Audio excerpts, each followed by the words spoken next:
안녕하세요. 저는 올해 딱 40이 된 여자입니다. 퇴근하고 집으로 돌아와 하루의 고단함을 사연을 들으며 푸는 애청자입니다. 오랜만에 쉬는 날이라 푹 자고 일어나 평소 바빠서 미뤄뒀던 사연을 보내보고자 먼지 쌓인 노트북을 열었어요. 글재주가 없어 창피하긴 하지만 최선을 다해볼게요. 남편과 저는 결혼 4년차 부부였어요. 남들은 어떨지 몰라도 저흰 신혼부부처럼 알콩달콩 잘 살고 있었죠. 잘 사는 시댁과는 달리 친정은 평범한 편이었어요. 반대가 있진 않을까 했던 우려와는 달리 저흰 평탄하게 결혼을 허락받고 결혼식을 올렸어요. 알고 보니 시댁에선 남편에게 별 관심이 없더라고요. 시댁의 관심은 오로지 아주버님에게 있었고 남편은 거의 무시하는 수준이었어요. 당연히 결혼할 때도 어떤 도움이 없었고 오히려 그 점이 전 더 좋더라고요. 결혼 당시 저도 모아둔 돈이 얼마 되지 않았고 그렇다고 부모님께 손을 벌리고 싶지 않았는데 신랑도 저도 고만고만한 돈으로 알아서 시작하면 되니 차라리 그 편이 좋았어요. 저흰 월세집에서 시작해 대출은 있지만 29평짜리 아파트까지 마련했어요. 참 열심히도 살았네요. 그렇게 저흰 성실하고 행복하게 하루하루를 살고 있었어요. 그러던 어느 날 아버님이 갑자기 쓰러지셔 돌아가셨고 거기서부터 저희의 불행이 시작되었어요. 둘째야, 너 들어와서 살아라. 내가 영 적적해서 안 되겠어. 네? 제가요? 그래. 왜? 싫으냐?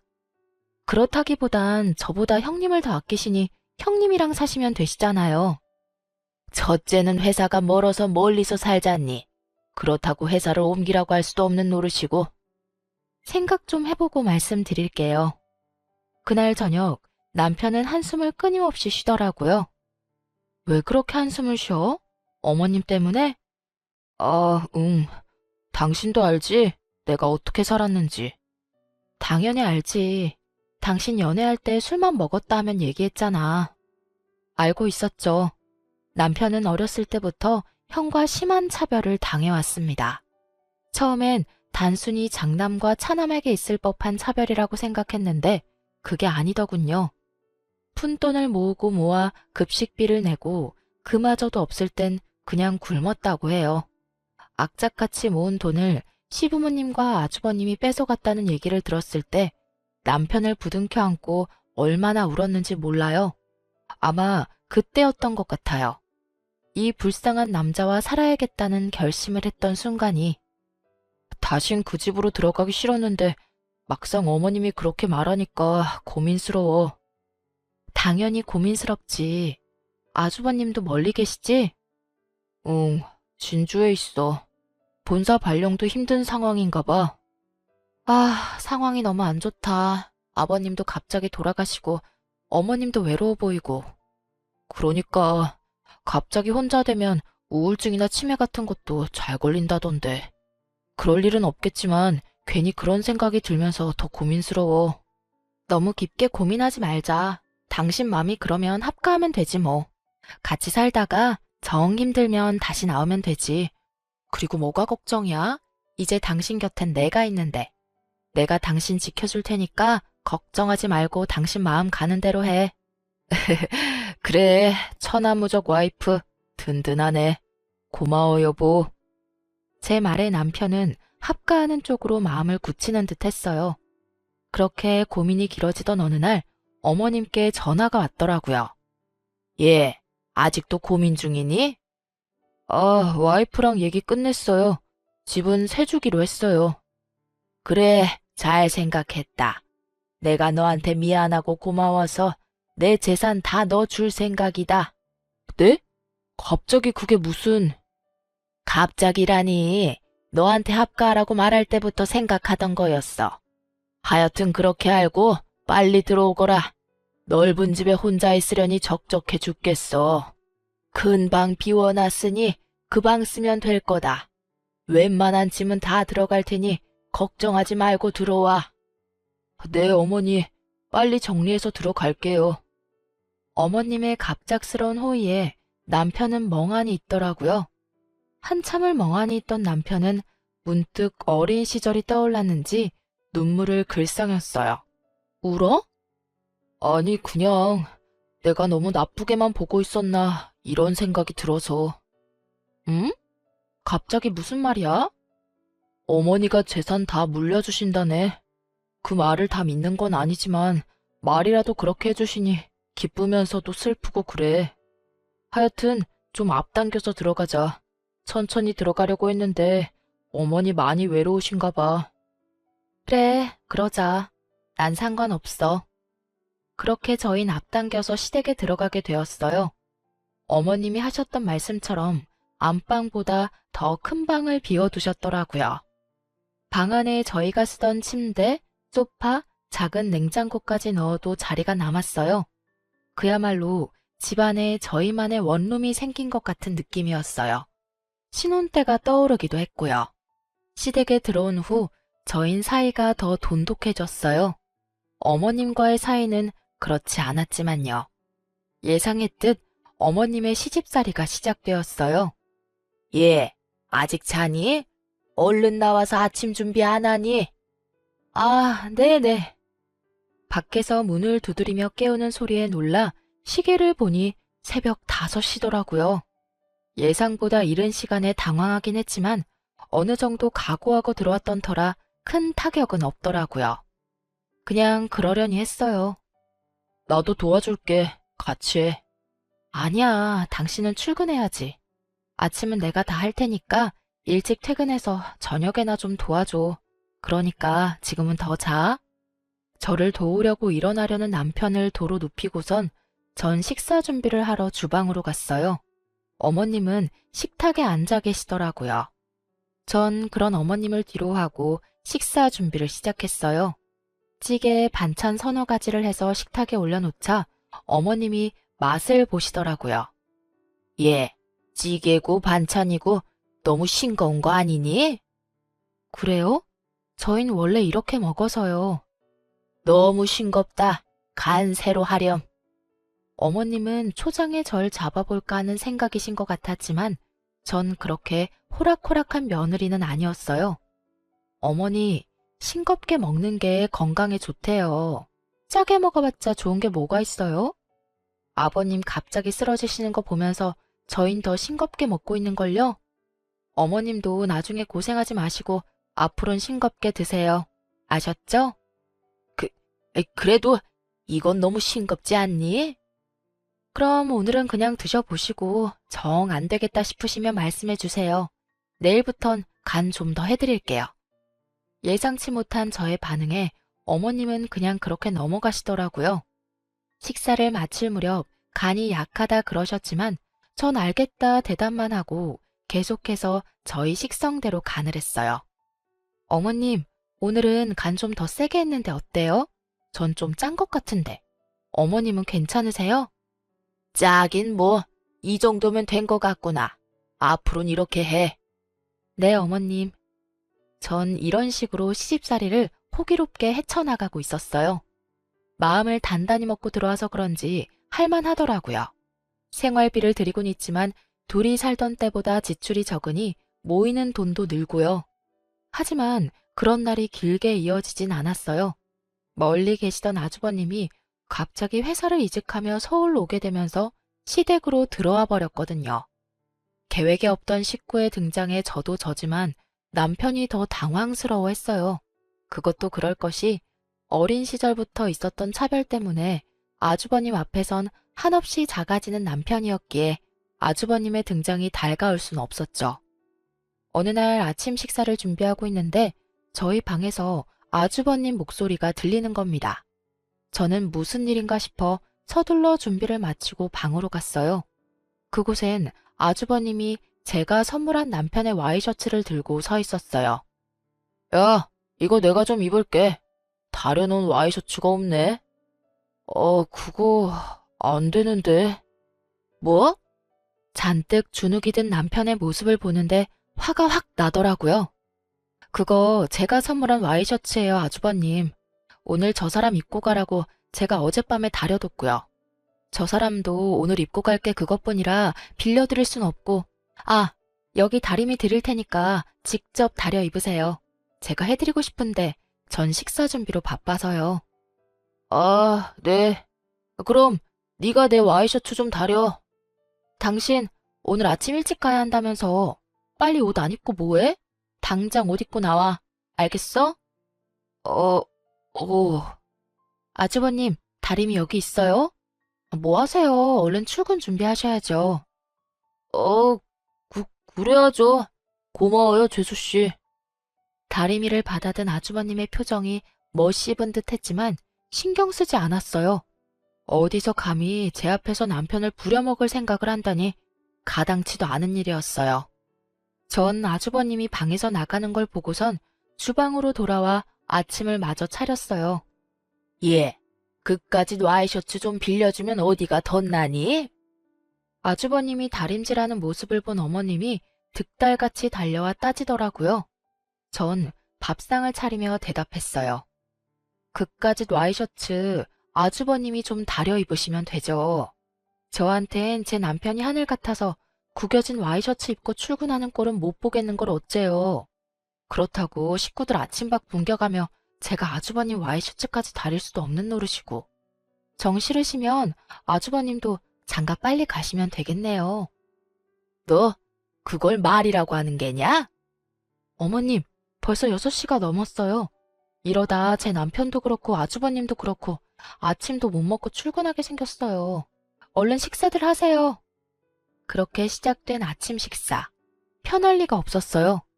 어떤 말로 혼을 낼까 생각에 빠진 것이 화난 어머님과 여전히 어두운 표정의 아주버님. 그런 두 사람의 눈치를 살피는 남편.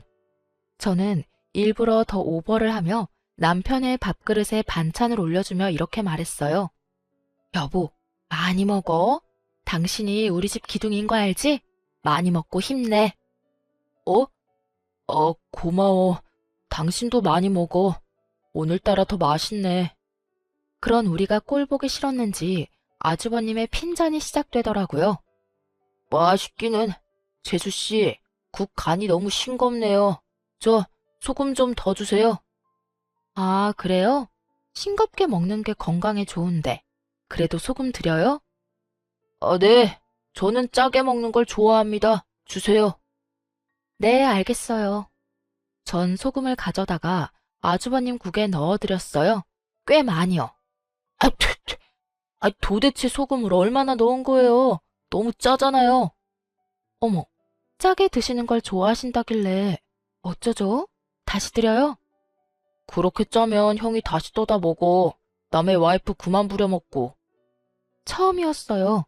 식구 앞에서 그런 식으로 말하는 남편을 본 건. 순간 감격의 눈물이 흘러나오는 걸 억지로 참으며 흐뭇한 표정으로 남편을 보았어요. 남편은 많이 긴장한 듯 경직된 표정이었지만 제 눈엔 그 모습마저 멋있어 보이더라고요. 뭐라고? 너 말 다 했냐? 여자 하나 잘못 들였더니 별 꼴을 다 보는구나. 어디 감히 네가 형한테 큰 소리를 내는 게냐? 얼른 형한테 사과 못해? 두 사람의 압박에 남편이 주춤하더군요. 아무래도 더는 무리일 것 같아 제가 나섰어요. 7시 다 돼가는데 얼른 출근하시죠. 당신도 다 먹었으면 얼른 출근해. 어머님, 놓여오신 마음 잘 알겠으니 나중에요. 이러다 정말 지각하겠어요. 아주버님 출근하신 지 얼마나 됐다고 지각이라도 하시면 어째요. 얼른요. 저는 호들갑을 떨며 남편을 일으켜 출근을 시켰고 아주버님도 떠밀다시피 해서 내보내버렸어요. 이제 남은 건 시어머님이었는데 저는 어떤 말을 할 틈도 없이 뒷정리를 시작해버렸죠. 하지만 어머님은 물러설 생각이 없으신지 제 뒤통수에 대고 혼내시더라고요. 너, 네 남편을 어떻게 구워 삶았길래 제가 저렇게 변한 게야? 어머, 어머님, 제가 뭘 구워 삶아요. 전 그저 다른 부부처럼 아끼고 사랑만 줬을 뿐이에요. 뭐야? 워낙 자존감이 없던 사람이라 고작 아껴주고 사랑만 줬을 뿐인데 저렇게까지 변했네요. 너무 대견하지 않아요? 저래서 사회생활은 어떻게 하나 걱정했는데 이제 그런 걱정은 안 해도 되겠어요. 그렇지 않아요, 어머님? 너 지금 나 놀리는 게냐? 아유, 어머님, 그런 말씀 마세요. 전 저 사람이 남자다워졌다는 말씀을 드리는 건데, 혹시 어머님은 어머님 아들이 당당하게 제 할 말 다 하는 모습이 싫으신 건가요? 그럴 리가 있냐? 난 그저 한참 어린 아우가 하늘 같은 형님한테 큰 소리 치는 게 버릇이 없다. 이 뜻이야. 에이, 어머님, 아주버님이랑 그이 4살 차이밖에 안 나요. 그리고 아까 일은 아주버님이 너무하셨죠. 제가 아주버님께서 부리는 사람도 아니고 이래라 저래라 하시는 건 아니지 않을까요? 사실 아주버님이랑 제 촌수가 가깝다면 가깝지만 그렇다고 함부로 막대할 그럴 사이는 아니잖아요. 그렇지 않아요? 뭐? 그럼 첫째가 네 눈치라도 살펴야 한다 이 말인 게냐? 첫째는 귀한 장남이라 우리가 키울 때도 귀히 여기며 키웠다. 그리 귀하게 키운 내 장남한테 네가 그 사소한 부탁도 못 들어준다 이 말이냐?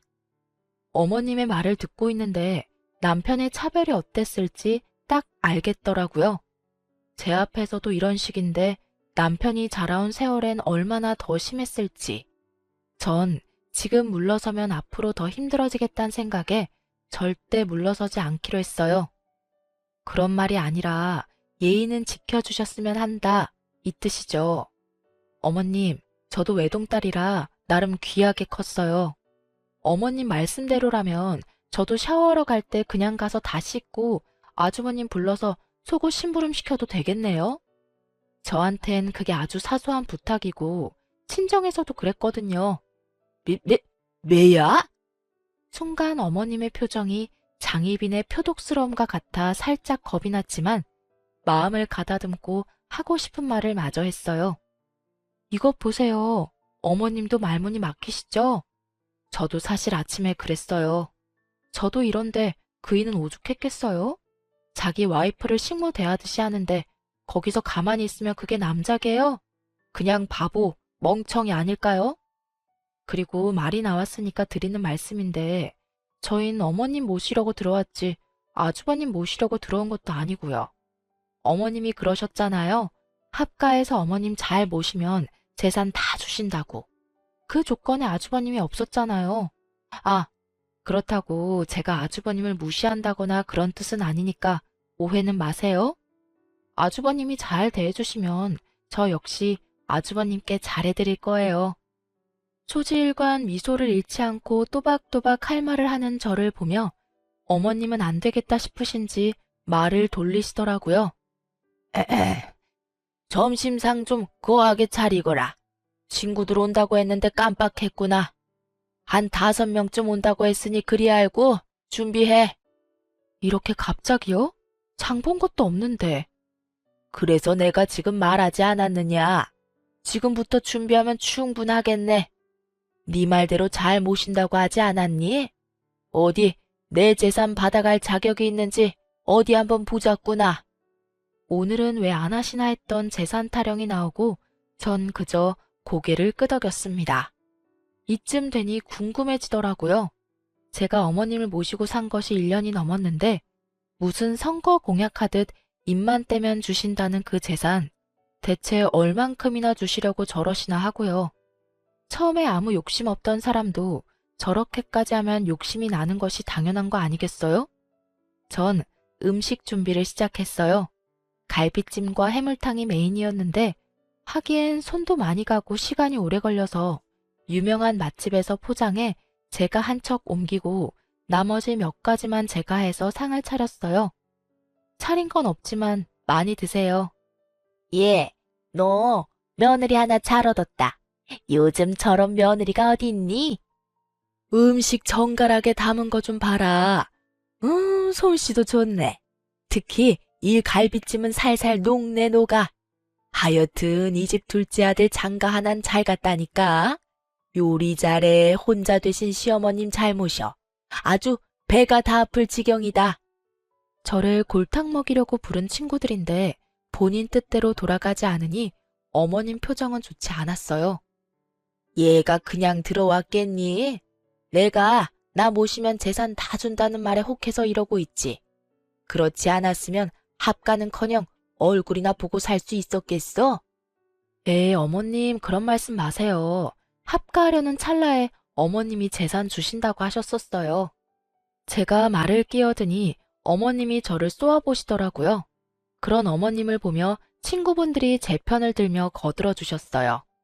예, 우리 며느리는 지금 당장 내 재산 다 준다고 했는데도 합가는커녕 일주일에 한 번 보는 것도 싫다고 하더라. 맞아. 요즘 애들 다 그래. 우리 때 생각하면 큰일 난다고.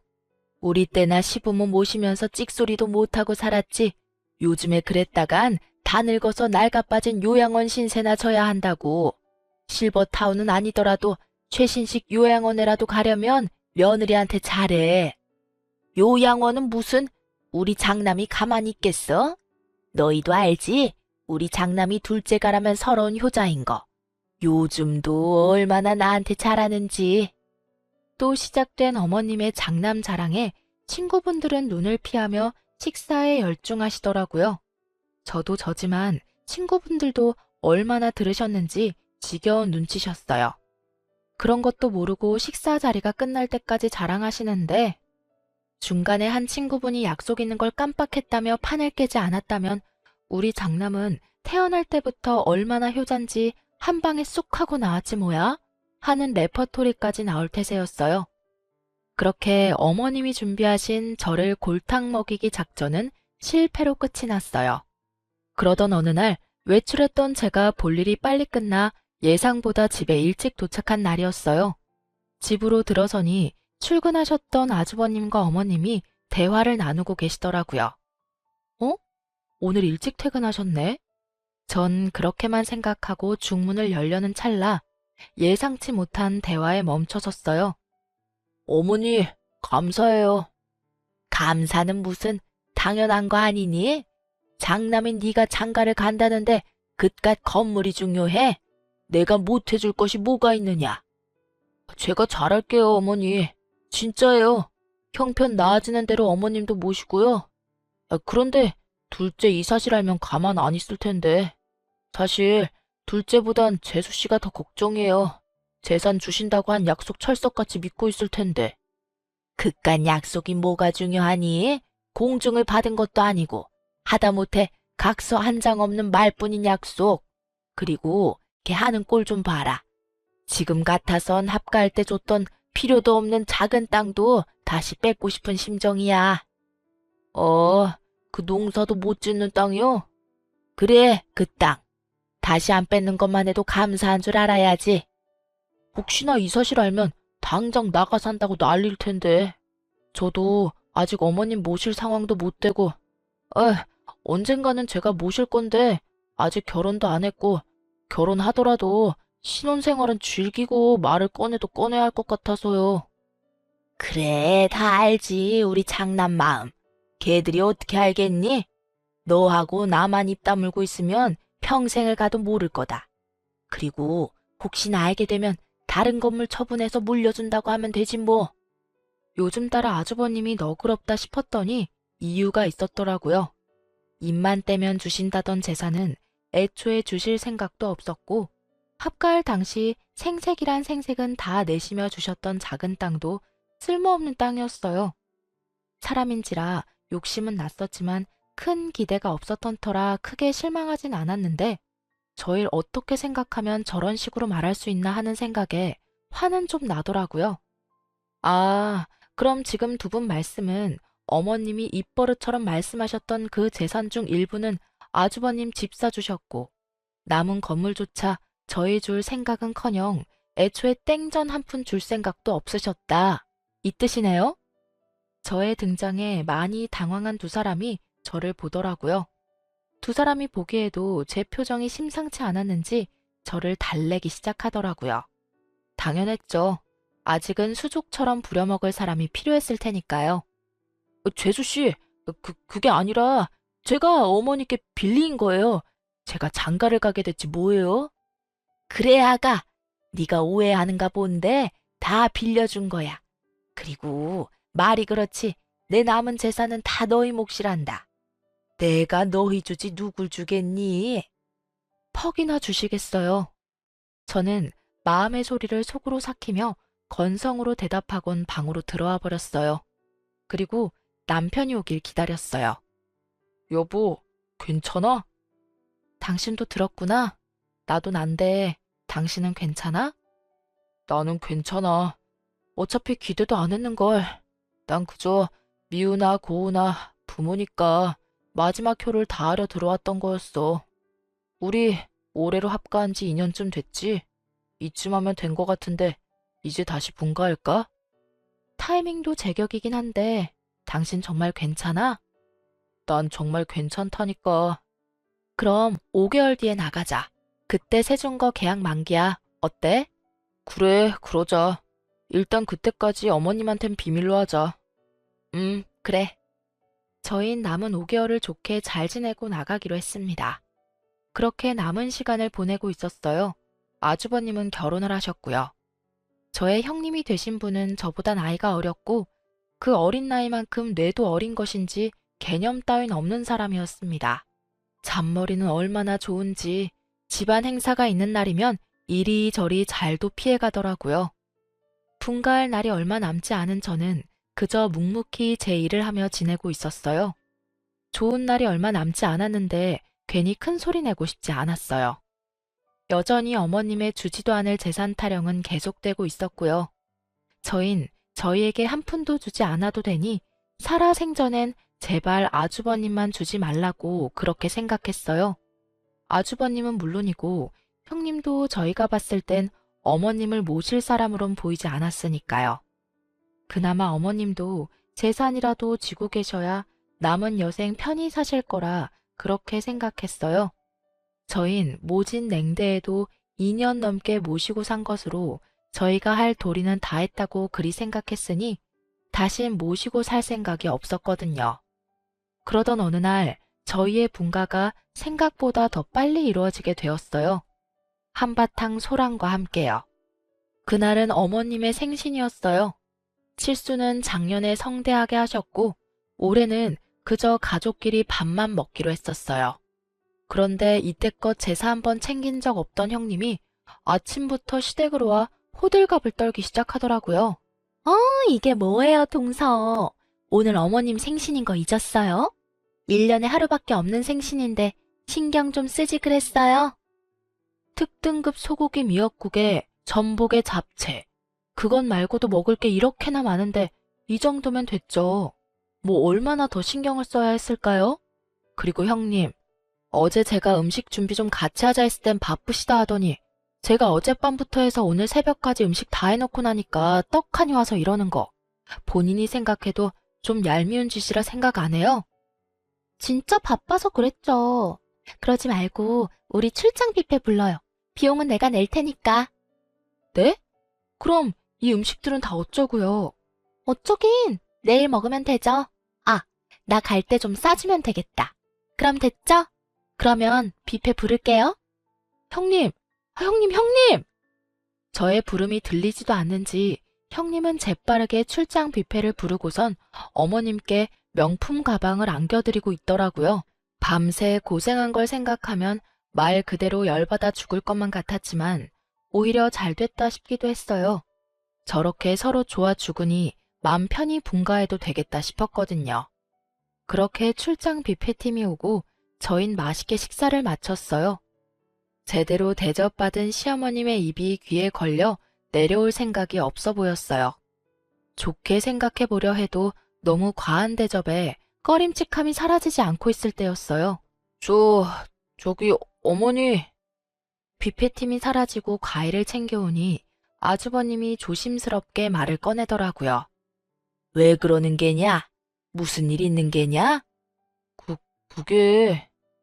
아주버님이 말끝을 흐리자 형님이 말끝을 차고 들어오더라고요. 어머님, 이 사람 회사 그만두고 사업 시작했어요. 그래서 말인데 어머님이 이 사람한테 투자 좀 해주시면 안 될까요? 뭐? 어머님은 꽤 당황스러워 보였어요. 저희도 적잖게 당황했지만 일단 가만히 있었어요. 들어보니까 어머님 건물 한 채 더 있다고 하던데 그거 좀 투자해 주시면 안 될까요? 이 사람 요새 잠도 제대로 못 자고 밥도 제대로 못 먹어요, 어머님. 어차피 어머님 재산 다 장남인 이 사람 주실 거 아니에요? 그게 그렇긴 하지. 이대로는 안 되겠다 싶어 제가 나섰어요. 어머님, 정말 해도 너무하시네요. 그 재산 저희 주시기로 하신 거 아니에요? 한두 번도 아니고 제가 모시고 사는 2년 넘는 시간 동안 몇 번이나 말씀하셨잖아요. 그런데 뻔히 저희 듣는 데서 그렇긴 하다뇨. 정말 이건 아니죠, 어머님. 동서는 좀 빠지죠? 제가 왜 빠져야 해요?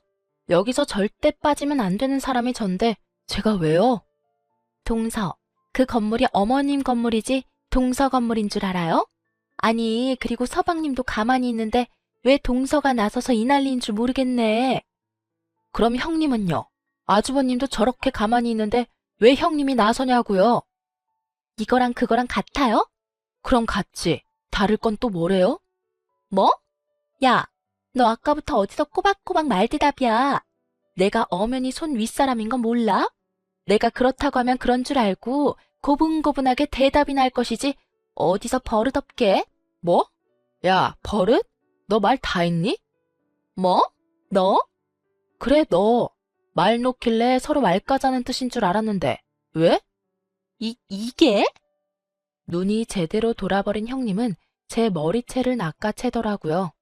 저도 물론 형님의 머리채를 인정사정 없이 잡았어요. 이래봬도 제가 학창시절에 팔씨름 좀 했던 터라 손쉽게 제압이 되더라고요. 그간에 쌓였던 스트레스를 아기에 집중시켰더니 더 힘이 넘치기도 했고요. 하여튼 형님이 밀린다 싶으니 시어머님이 말리시더라고요. 뭐 하는 짓들이냐? 그만두지 못해? 어머니, 저 머리카락 다 뽑히는 줄 알았어요. 저에게 뽑힌 머리카락을 어머님께 내밀며 오는 형님을 보던 어머니는 저에게 다가와 불같이 화를 내셨어요. 너 이게 무슨 짓이냐? 아무리 첫째가 나이가 어려도 너한텐 형님이야. 그런데 네가 반말하는 것도 모자라 머리채까지 잡아? 어머님, 반말도 형님이 먼저 했고 머리채도 형님이 먼저 잡았어요. 제가 무슨 바보도 아니고 다 참고만 있었어야 했어요?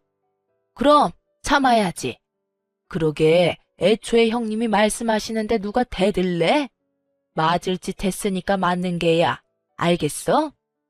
어머님, 왜 저보고만 그러세요? 그 순간 어머님이 제 뺨을 때리시더라고요. 전 충격이 커 아무 말도 못하고 있었어요. 너 같은 걸 보고 매를 번다고 하는 게다. 오냐 해주니 어른 무서운 줄 모르고 어디서 눈을 똑바로 뜨는 게야? 뺨을 부여잡은 저를 향해 어머님의 호통이 이어지던 그때였어요. 어머니! 화가 머리끝까지 난 남편이 어머님을 향해 고함을 질렀어요. 그런 남편의 모습에 저를 포함한 세 사람이 남편을 쳐다봤어요. 제발 좀 그만하세요. 저한테 하신 거로는 부족하세요? 뭐라고? 저한테 하신 거로는 부족하시냐고요. 지금 하시는 행동 전부 저 어릴 때 저한테 하시던 행동이잖아요. 제가 맞는 말 하면 맞는 말 한다고 뺨 때리시고 제가 아무 말 하지 않으면 답답하다고 뺨 때리시고 저 형이 어머니 지갑에서 돈 훔쳐갈 때도 제가 혼났고 형이 어머니가 제일 아끼던 비싼 도자기 깼을 때도 제가 혼났어요. 그래도 아무 말 안 했고요. 어머니가 사실은 그 모든 잘못을 형이 했다는 사실을 알고도 절 혼낸다는 걸 알면서도 전 아무 말도 안 하고 그냥 혼났었다고요. 그냥 늘 하시던 말씀대로 장남이니까 그러니까 저러시겠지 하고 다 참았다고요. 그런 어머니가 원망스러울 때도 있었지만 다 참고 넘겼다고요. 참기는 왜 참니? 누가 참으라고 했어? 그리고 너 진짜 소름이 끼치는구나. 속으론 그런 생각하면서 합가는 왜 했어? 그래도 어머니니까요. 그래도 어머니니까 모셨던 거예요. 아무리 미워도 절 세상에 나오게 해주신 분이니까요. 근데 제가 잘못 생각했네요. 어머니, 이 사람한테 하시는 행동 보니까 정말 후회가 돼요. 네가 후회가 되면 어쩌겠단 말이냐? 어쩌긴요. 저희 분가하겠습니다. 아니, 인연 끊겠습니다. 앞으로 저나 이 사람한테 연락도 하지 마세요. 주신다던 재산? 처음부터 기대도 하지 않았습니다. 이 사람이나 저나 그 재산 형한테 다 뺏기지 않게 지켜드리려고 그랬던 건데 이제 그럴 필요도 없겠네요. 이로써 제 할 도리는 다 했습니다. 주신 땅은 이제껏 저나 집사람이 어머니 모셨던 값으로 치고 잘 받도록 하겠습니다. 그럼 사시는 동안 평안하시고 돌아가시더라도 연락 주지 마세요. 연락 주셔도 찾아가지 않을 테니까요. 그렇게 말한 남편은 저의 손을 잡고 그래도 시댁을 나와버렸어요. 짐은 다음날 이삿짐 센터를 통해 옮겨 컨테이너에 맡겨두었고 집은 팔기로 했답니다. 시댁에서 모르는 곳으로 이사하기로 했거든요. 집을 구하기 전까지 저흰 친정에서 잘 지냈어요. 남편도 시댁보다 더 편해 보였고요. 저희 부모님께서 남편을 많이 아껴주셨거든요. 너 저런 남편 없다. 잘하고 살아. 친정엄마 늘 입버릇처럼 하던 말씀이세요. 얼마나 아끼는지 다들 아시겠죠? 저흰 한 달가량 친정에서 지내다 나와 새로운 곳에 터를 잡았습니다.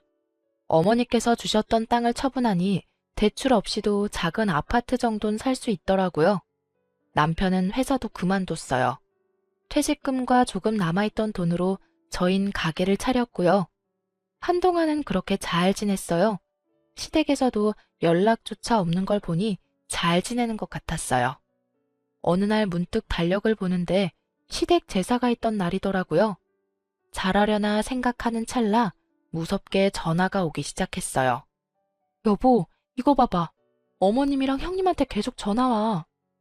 이때껏 연락도 없더니 왜? 오늘 제사잖아. 그럼 그렇지. 다 무시해. 나도 형한테 전화 온다. 그냥 꺼버리자. 당신도 꺼버려. 남편의 뜻에 따라 전원을 꺼버리고 다음날 전화를 켠 저는 엄청난 문자에 놀랐어요. 부재중을 알리는 문자가 50통이 넘었고 나머지는 이런 내용들이었어요. 진짜 절연이라도 하려고 이러는 것이냐. 절연할 때 하더라도 당장 와서 제사 준비는 해라.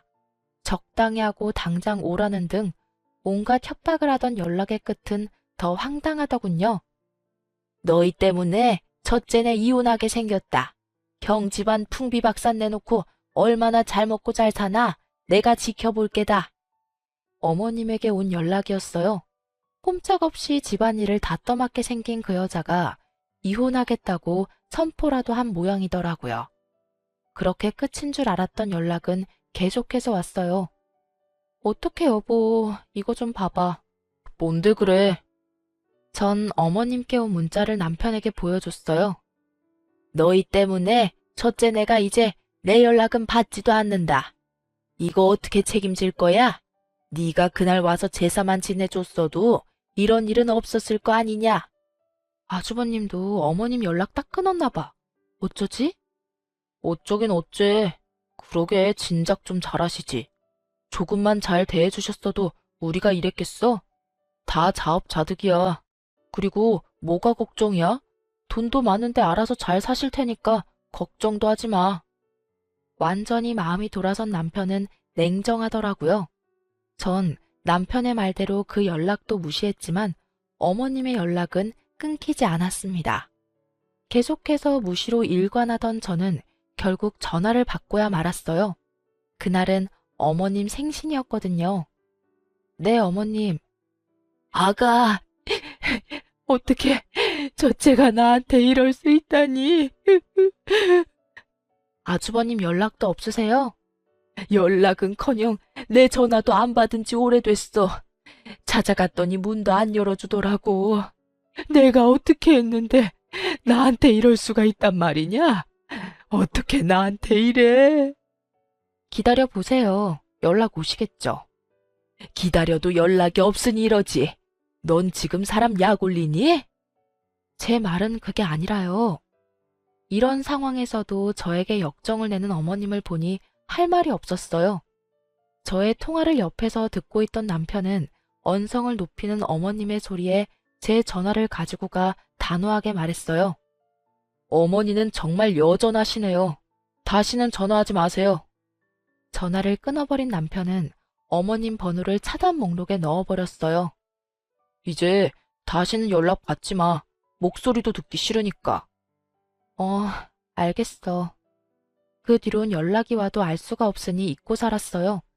사실 식당도 조금씩 바빠져서 신경 쓸 겨를도 없었고요.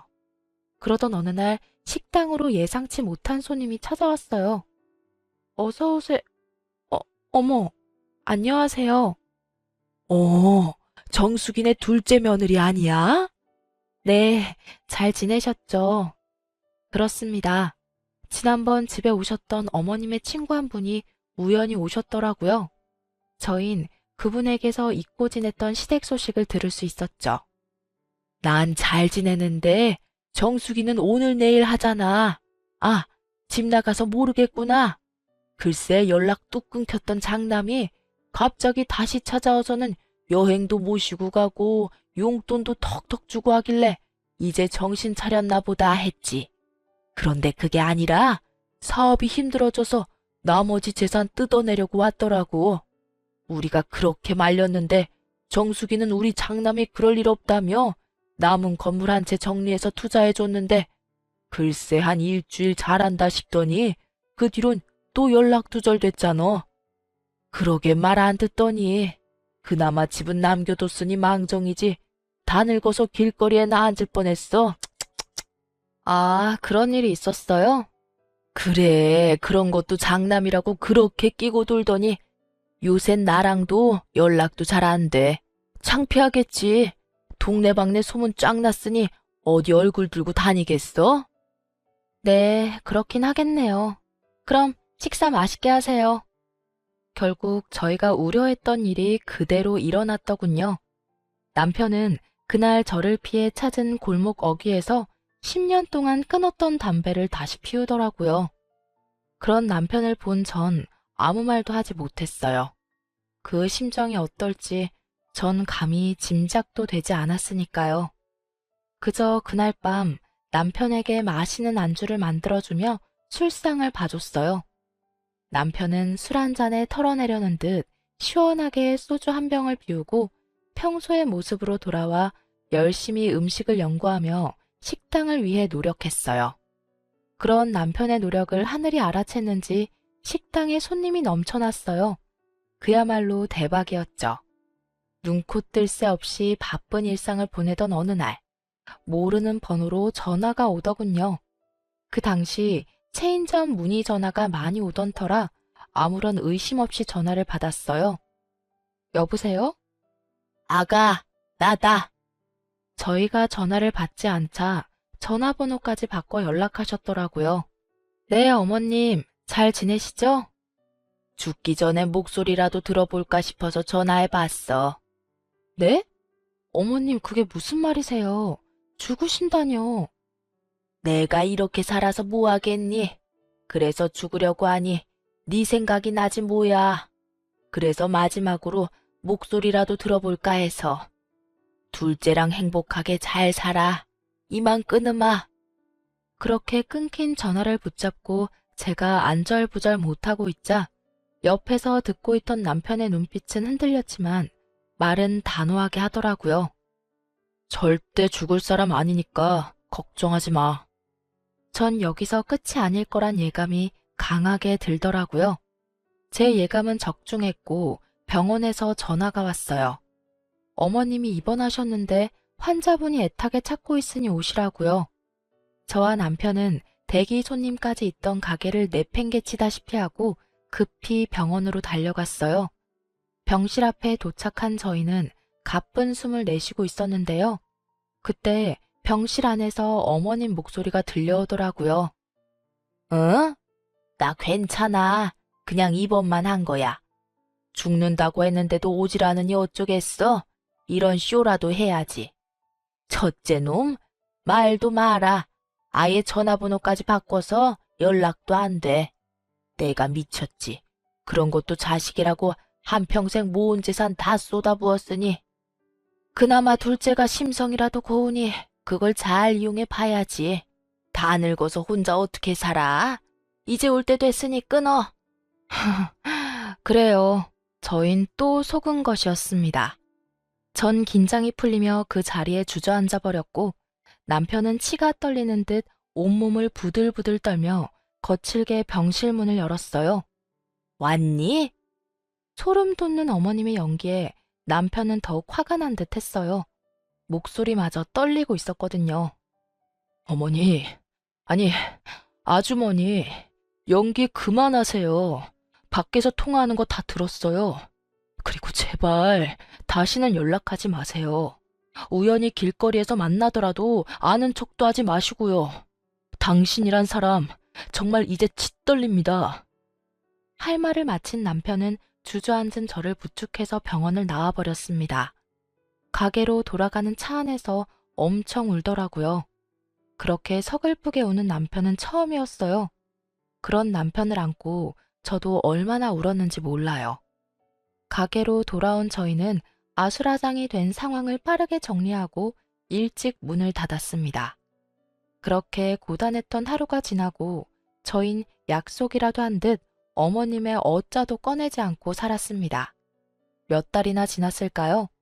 머릿속에서 시댁의 존재가 사라질 때쯤 어떻게 알았는지 식당으로 아주버님과 형님이 찾아왔더라고요. 아주 형편없는 꼴을 하고요. 보아하니 돈이란 돈은 다 끌어다 시작한 사업이 망한 눈치였어요. 무슨 일이야? 여기 어떻게 알고 왔어?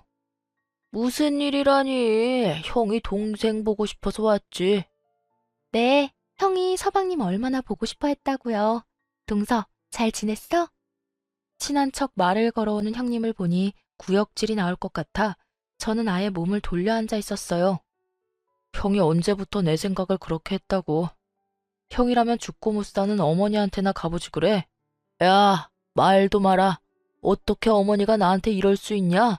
집에 찾아갔더니 경찰 불러서 쫓아내시더라. 나 원참 황당해서. 내가 그까지 돈 좀 날려먹었다고 어떻게 장순을 경찰에 신고하냐? 그래서 지금 내 돈까지 뜯어먹으려고 찾아온 거야? 아니 그게 아니라. 야, 동생아. 말이 나왔으니까 하는 말인데 나 돈 좀 빌려주면 안 되냐? 이번엔 진짜 성공할 수밖에 없는 아이템이라서 그래. 네가 조금만 도와주면 어떻게 될 것 같은데. 돈? 조금만 기다려봐. 말 같지도 않은 말을 듣고 있던 남편은 잠시 기다려보라며 주방으로 향했어요. 그리곤 굵은 소금을 한 바가지 퍼와 아주버님과 동서에게 냅다 뿌려버렸어요. 이게 뭐야? 서방님, 이게 뭐한 짓이에요? 둘 다 내 말 잘 들어. 2번 다시 찾아오지 마. 한 번만 더 찾아오면 소금으로 맞은 이 순간을 감사하게 여기게 만들어줄 테니까. 알아들었으면 얼른 썩 꺼져. 남편의 고함에 두 사람은 혼비백산하며 사라졌어요. 언제쯤 끝이 나려나 했던 시댁과의 인연도 이렇게 끝이 났습니다. 그래서 저희는 어떻게 살고 있냐고요? 저희는 시댁에서 나오며 하는 일마다 잘 풀려 아주 잘 살고 있어요. 10평도 되지 않는 공간에서 시작했던 식당은 이제 50평 정도 되고요. 체인점 문의도 끊임없이 들어와서 고민하고 있어요. 쉬는 주말에는 봉사활동도 다니고요. 언제인지 자세히는 모르겠는데 제가 이렇게 물어본 적이 있어요. 여보, 사실 절연이란 게 쉽게 할 수 있는 결정은 아니잖아. 결정은 했다고 하더라도 그렇게 강단 있게 밀어붙이는 것도 쉽지 않고. 혹시 후회한 적은 없었어? 제 물음에 남편은 이렇게 말하더라고요. 후회? 후회는 무슨. 지금이 100배, 1000배 행복해. 나한테 이제 가족은 장인어른, 장모님, 그리고 당신뿐이야. 가끔 부모님과 연 끊고 산다는 사람들을 보며 왜 그러고 살지? 하고 혀를 찬 시절도 있었어요. 그런데 제가 당해보니 그런 결정을 할 때는 다 이유가 있더라고요. 만약 그때 남편이 강단 있는 결정을 내리지 않았다면 저흰 아주 불행한 삶을 살고 있었겠죠. 쓰다 보니 말이 길어졌는데 많이 지루하진 않으셨는지 걱정이네요. 애청자 여러분, 저는 이만 물러가 볼게요. 긴 제 사연 들어주셔서 감사합니다.